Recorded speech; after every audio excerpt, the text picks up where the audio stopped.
কিয়ামতের দিন এত ভয়াবহ দিন, কিয়ামতের দিন এত ভয়াবহ দিন। আল্লাহ তাআলা বলছেন, ইয়াউমা লা ইয়ানফাউ মালু ওয়ালা বানুন, নিজের সন্তান সন্ততি কোনো উপকারে আসবে না। কিয়ামতের দিন ভয়াবহ।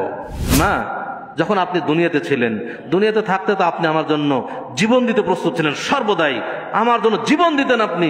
আজকে আমি একটা নেকির জন্য জান্নাতে যেতে পারছি না, আমার নেকির পাল্লার ওজনটা কমে গেছে, একটা নেকি দিয়ে সাহায্য করেন। আরেকজন যখন এসে বলবে, হে আল্লাহ, দুনিয়াতে ব্যক্তি আমার বিরুদ্ধে মিথ্যা অপবাদ দিয়েছিল, আমি চুরি করিনি তাও বলেছে চোর, আমি জেনা করিনি তাও আমাকে জেনাকার বলে আখ্যায়িত করেছে। অনেক কিছু করছি আমরা, কে কত বাড়ি বানাইতে পারি, গাড়ি বানাইতে পারি, কত সম্পদের মালিক হতে পারি, এই ব্যাপারে আমরা কেউ কিন্তু পিছু পা নয়।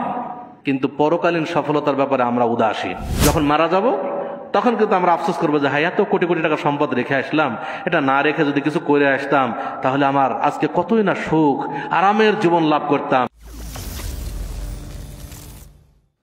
আত্মাহারিক টিভি, ওহির আলোয় উদ্ভাসিত জীবনের জন্য। দুনিয়াবি সফলতা অর্জনের জন্য আমাদের অনেক বুদ্ধি, অনেক কিছু করছি আমরা, কে কত বাড়ি বানাইতে পারি, গাড়ি বানাইতে পারি, কত সম্পদের মালিক হতে পারি, এই ব্যাপারে আমরা কেউ কিন্তু পিছু পা নয়। হুজুর হোক আর গায়রে হুজুর হোক, কেউ কিন্তু পিছে নাই, সবাই আমরা দৌড়াচ্ছি। কিন্তু পরকালীন সফলতার ব্যাপারে আমরা উদাসীন। আল্লাহ তাআলা বলছেন, ফামান যুহজিহা আনিন নার, কিয়ামতের দিন যাকে জাহান্নাম থেকে দূরে রাখা হবে, ওয়া উদখিলাল জান্নাতা, এবং জান্নাতে প্রবেশ করানো হবে, ফাকাদ ফাজ, সে ব্যক্তি হবে সফল কাম। দুনিয়াতে আমি আপনি যদি কোটি কোটি টাকার মালিক হই আর কিয়ামতের মাঠে যদি জাহান্নামে যেতে হয়, আমার আপনার সাথে ব্যর্থ মানুষ আর কেউ থাকবে না। কিন্তু যদি দুনিয়াতে আমি আপনি নিঃস্ব হই আর কিয়ামতের মাঠে যদি জান্নাতে প্রবেশ করতে পারি, সেখানে আসল সফলতা। কারণ দুনিয়া হলো ক্ষণস্থায়ী, এক সেকেন্ডের বিশ্বাস নাই। যেই জীবনে এক সেকেন্ডের বিশ্বাস নাই, সেই জীবনে সুখ লাভের জন্য আমরা এত শ্রম দিচ্ছি, আর যেই জীবনের কোনো লয় নাই, ক্ষয় নাই, অনন্ত কাল জীবন লাভ করব, সেই জীবনে সুখ লাভের জন্য আমরা কতটুকু মেহনত করছি, পরিশ্রম করছি, নিজের অন্তরকে প্রশ্ন করি, নিজের কাছেই এর উত্তর আছে। রাসূলুল্লাহ সাল্লাল্লাহু আলাইহি ওয়াসাল্লাম বললেন, ইন্নাল মুফলিসা মিন উম্মতি মান ইয়াতি ইয়াউমাল কিয়ামাতি বিসালাতিন ওয়া সিয়ামিন ওয়া যাকাতিন, আমার উম্মতের সবচাইতে অসহায়, দরিদ্র, নিঃস্ব ব্যক্তি হলো ওই ব্যক্তি যেই ব্যক্তি কিয়ামতের দিন প্রচুর পরিমাণে নেকি নিয়ে উপস্থিত হবে। অনেক নেকি অর্জন করেছে দুনিয়াতে, অনেক নেকি, প্রচুর পরিমাণে নেকি নিয়ে কিয়ামতের মাঠে উপস্থিত হবে। সে দুনিয়াতে নিয়মিত সালাত আদায় করেছে, সিয়াম পালন করেছে, যাকাত আদায় করেছে, অনেক দান খেরাত করেছে, অনেক নেকি অর্জন করে কিয়ামতের মাঠে উপস্থিত হবে। ওয়ায়াতি ক্বাদ শাতামা হাযা ওয়া ক্বাযাফা হাযা ওয়া আকালা মালা হাযা ওয়া সাফাকা দামা হাযা ওয়া দারাবা হাযা। যখন সে অনেক নেকি নিয়ে কিয়ামতের মাঠে উপস্থিত হবে, তখন দলে দলে লোক এসে তার বিরুদ্ধে অভিযোগ পেশ করতে থাকবে। একজন এসে বলবে যে আল্লাহ, দুনিয়াতে যখন এই ব্যক্তি ছিল তখন সে আমার বিরুদ্ধে গীবত করেছিল। আরেকজন এসে বলবে, হে আল্লাহ, দুনিয়াতে ব্যক্তি আমাকে গালি দিয়েছিল। আরেকজন এসে বলবে, হে আল্লাহ, দুনিয়াতে ব্যক্তি আমার বিরুদ্ধে মিথ্যা অপবাদ দিয়েছিল। আরেকজন এসে বলবে, হে আল্লাহ, দুনিয়াতে এই ব্যক্তি আমার অন্যায়ভাবে ধন সম্পদ জোর করে দখল করে রেখেছে, আমার ধন সম্পদ দেয় নাই। আরেকজন এসে বলবে, হে আল্লাহ, এই ব্যক্তি আমার বাবা ছিল, আমার বাবা তার অন্য সন্তানদেরকে সম্পদ দিয়ে দিয়েছে, আমাকে সম্পদ থেকে বঞ্চিত করেছে। আমি তার মেয়ে ছিলাম, তার ছেলে সন্তানদেরকে সম্পদ দিয়েছে, আমি মেয়ে আমাকে বঞ্চিত করেছে। আর যেন শুভ, হে আল্লাহ, দুনিয়াতে ব্যক্তি আমার ভাই ছিল, আমার ভাই আমার সম্পদ অন্যায়ভাবে দখল করে রেখেছে, আমার সম্পদ আমাকে বুঝিয়ে দেয় নাই। এইভাবে একের পর এক অভিযোগ করতে থাকবে। তখন কিভাবে ফয়সালা হবে? রাসূল সাল্লাল্লাহু আলাইহি ওয়াসাল্লাম বলেন, ফায়ুতা হাযা মিন হাসানাতিহি ওয়া হাযা মিন হাসানাতিহি। যখন এইভাবে অভিযোগ পেশ হতে থাকবে, তখন আল্লাহ তাআলা একের পর এক নেকি দিয়ে পরিশোধ করতে থাকবেন। যখন একজন এসে বলবে, হে আল্লাহ, দুনিয়াতে আমাকে গালি দিয়েছিল, তখন গালির সমপরিমাণ নেকি, ওই ব্যক্তির যে অনেক নেকি, ওই নেকি থেকে গালির সমপরিমাণ নেকি ওকে দিবেন, দিয়ে বলবেন, যাও, আজকে তোমাকে নেকি দিয়ে পরিশোধ করে দেওয়া হলো।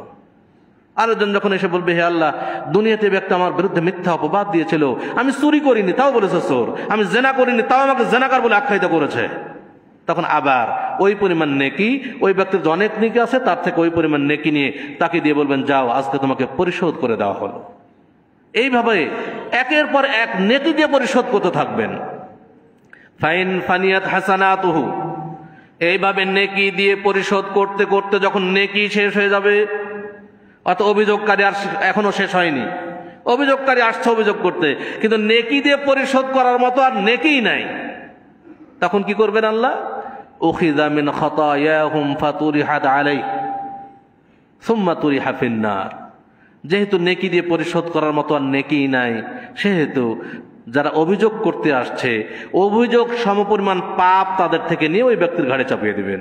যেহেতু তোমার নেকি দিয়ে পরিশোধ করার মতো নেকি নাই, অতএব তুমি তার পাপ নিয়ে নাও, ওর পাপ কমে যাক, ওই পাপের শাস্তি তুমি ভোগ করো। সুম্মা তুরিহা ফিন্নার। আর ওই পাপের শাস্তি ভোগ করার জন্য তাকে জাহান্নামে নিক্ষেপ করা হবে। সেই দিন একটা নেকি এবং পাপকে ওজন করা হবে। হতে পারে একটা নেকির জন্য আপনার নেকির পাল্লার ওজন কমে যাচ্ছে। আপনি আমি যদি বলি, আমাদের মাকে যদি বলি যে মা, যখন আপনি দুনিয়াতে ছিলেন, দুনিয়াতে থাকতে তো আপনি আমার জন্য জীবন দিতে প্রস্তুত ছিলেন, সর্বদাই আমার জন্য জীবন দিতেন আপনি। আজকে আমি একটা নেকির জন্য জান্নাতে যেতে পারছি না, আমার নেকির পাল্লার ওজনটা কমে গেছে, একটা নেকি দিয়ে সাহায্য করেন। আপনার মা, আমার মা সেই দিন একটা নেকি দিয়ে সাহায্য করবে না। পরিস্থিতি খুব ভয়াবহ। যেই সন্তানদেরকে এত সুন্দর, এত আদর যত্ন করে লালন পালন করছি, এত টাকা পয়সা, কোটি কোটি টাকার মালিক বানিয়ে দিচ্ছি সন্তানদেরকে, সেই সন্তান আমার আপনার একটা পাপের ভাগ নেবে না সে, এবং একটা নেকি দিয়ে সাহায্য করবে না কিয়ামতের মাঠে। কিয়ামতের দিন এত ভয়াবহ দিন, কিয়ামতের দিন এত ভয়াবহ দিন। আল্লাহ তাআলা বলছেন, ইয়াউমা লা ইয়ানফাউ মালু ওয়ালা বানুন। নিজের সন্তান সন্ততি কোনো উপকারে আসবে না। কিয়ামতের দিন ভয়াবহ। নিজের ধন সম্পদ কোনো উপকারে আসবে না। দুনিয়াতে আমরা কোটি কোটি টাকার মালিক হতে পারি, কিয়ামতের দিন যদি আল্লাহকে বলি যে আল্লাহ আমি সব দিয়ে দিচ্ছি, আজকে তুমি আমাকে জাহান্নামের শাস্তি থেকে মুক্তি দাও, জান্নাতে যেতে চাই, আমার আপনার ধন সম্পদ কোনোই উপকারে আসবে না। আল্লাহ কিছুই কবুল করবেন না, কিছু কবুল করবেন না। আমরা সব দিয়ে দিতে যাবো কিয়ামতের দিন। আল্লাহ তখন বলবে যে হে বান্দা, তুমি তো আজকে তোমার সব কিছু দিয়ে দিতে চাচ্ছ, কিন্তু যখন তুমি দুনিয়াতে ছিলে তখন আমি তোমার থেকে এত কিছু চাইনি। তুমি তো এখন তো সবই দিতে চাচ্ছ, কিন্তু দুনিয়াতে যখন ছিলে এত কিছুই চাইনি। আমি শুধু চেয়েছিলাম আন তা'বুদাল্লাহ, তুমি আল্লাহর ইবাদত করবে, ওয়ালা তুশরিক বিহি শাইআ, আর আল্লাহর সাথে শিরিক করবে না, এটাই চেয়েছিলাম। ফাআবাইতা, কিন্তু তুমি আমি যা চেয়েছিলাম দুনিয়াতে সেটা তুমি দিতে অস্বীকৃতি জানিয়েছিলে, তুমি আমাকে দাও নাই, অতএব আজ তোমার কোনো কিছুই কবুল করা হবে না। মান বানা লিল্লাহি মাসজিদান বানাল্লাহু লাহু বাইতান ফিল জান্নাহ। যে ব্যক্তি আল্লাহর জন্য দুনিয়াতে একটা মসজিদ নির্মাণ করলো, আল্লাহ তাআলা তার জন্য জান্নাতে একটা ঘর নির্মাণ করবেন। সুবহানাল্লাহ, কি বিরাট সুযোগ, অফার দিয়ে দিয়েছেন। অনেক মানুষ আছে একাই এক একটা মসজিদ, একাই 5টা 10টা মসজিদ বানাইতে পারে। এই ধরনের মানুষ এই মহল্লাতে বসবাস করে। এই মহল্লার মানুষ কত সম্পদ আল্লাহ দিয়েছেন। এই সম্পদ দিয়েছেন মানে কি আল্লাহ নিয়ামত দিয়েছেন। আল্লাহ আমাদেরকে সম্পদ দিয়ে পরীক্ষা করতে চাচ্ছেন, দেখি আমি তোমাকে অনেক সম্পদ দিলাম, তুমি কি আমার সম্পদ, আমার দেওয়া সম্পদ থেকে তুমি কি করো, আমার পথে আমার জন্য কিছু করো, না শুধু দুনিয়া নিয়ে ব্যস্ত থাকো। আল্লাহ কিন্তু পরীক্ষা করছেন, সবাই আমরা পরীক্ষা দিচ্ছি। যখন মারা যাব তখন কিন্তু আমরা আফসোস করবো যে হ্যাঁ, এত কোটি কোটি টাকা সম্পদ রেখে আসলাম, এটা না রেখে যদি কিছু করে আসতাম তাহলে আমার আজকে কতই না সুখ আরামের জীবন লাভ করতাম। কিন্তু এমন এক সময় যে আফসোস করব, যেই সময় আফসোস করে আর কোনো লাভ হবে না।